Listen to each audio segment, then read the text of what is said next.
લખેલી છે એ વાંચવાની છે અને બીજી છે એને પ્રેક્ટિસ છે જોવાની.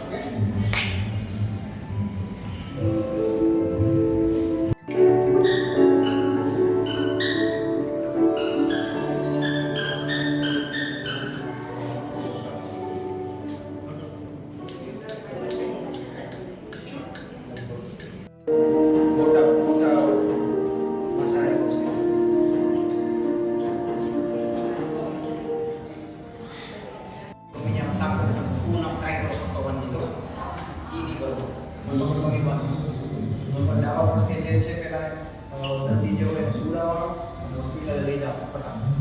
ઓકે, એટલી વસ્તુનું ધ્યાન રાખો. ઓકે, આ સાપનું છે. સાપમાં આટલી વસ્તુ. બીજી વસ્તુ આ બધા ગયા છે રસલ્સ ખર્ચી વસ્તુ અને પછી એક છે food sauce spelled by. Okay, ચાર જે સાપ છે ને એ ઝેરી છે, એની સિવાયના બધા બિનઝેરી છે. ઓકે, સાપ વિશેની માહિતી ન હોય અને સાપ જોઈ જાવ તો તેને હળી કરવાની નહીં. ઓકે, પણ માહિતી હોય અને ખબર છે કે બિનઝેરી સાપ છે તોય હળી નહીં ખોટી. એવું નથી હોતું બિનઝેરી સાપ હોય હાલ આ બિનઝેરી છે પકડી લો આ કવર છે કાંઈ નહીં કવર તો એ બધું ક્લિયર કરે. એટલે સાપ જોવો છો કે ભાઈ રૂપસુંદરી છે, પછી આ ગ્રીન વાઇન સ્નેક છે, એડી આવડો જે છે ને આની જેવો મળતો આવે. જો તમને ખબર ન પડે એક વરુંધતી હશે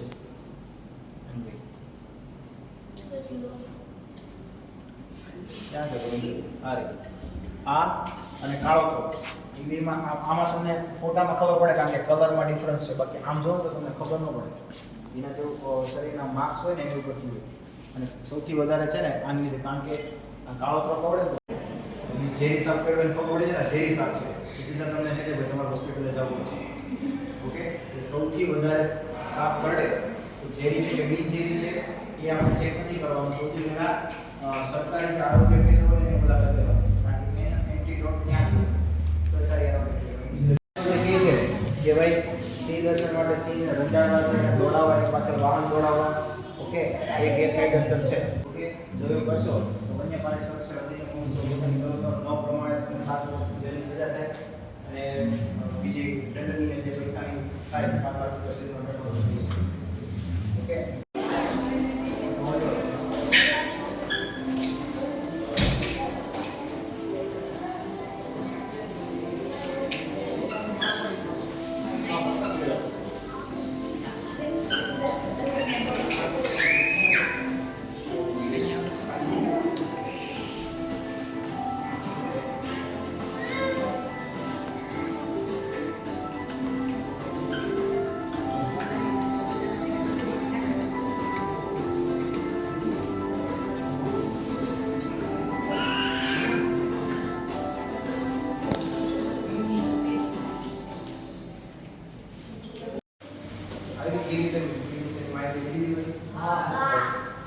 પોસ્ટરમાં એની બાજુ બીના સાચા કાર્યકર્તા છે પણ ત્યાં ઊભા છે. ઓકે, અહીંયા સાપ વિશેની માહિતી છે. આ બે વસ્તુ તમે જે આપણે સૌરાષ્ટ્રમાં રહેતા હોય ને એ ગીરમાં સૌથી બે વસ્તુની સૌથી વધારે સાવચેતી રાખવી પડે. એક સાપની અને બીજી છે દીપડાની. ઓકે, સિંહ માટે બધો વાંધો નથી આવતો. આ બે વાંધો વધારે પ્રોબ્લેમ.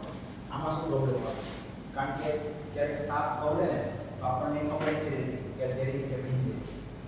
ઓકે, ગુજરાતમાં જે ફક્ત 4 સાપ જેવા છે દેખાય છે તે ઝેરી સાપ છે. આ બધાના તમને જે દેખાય છે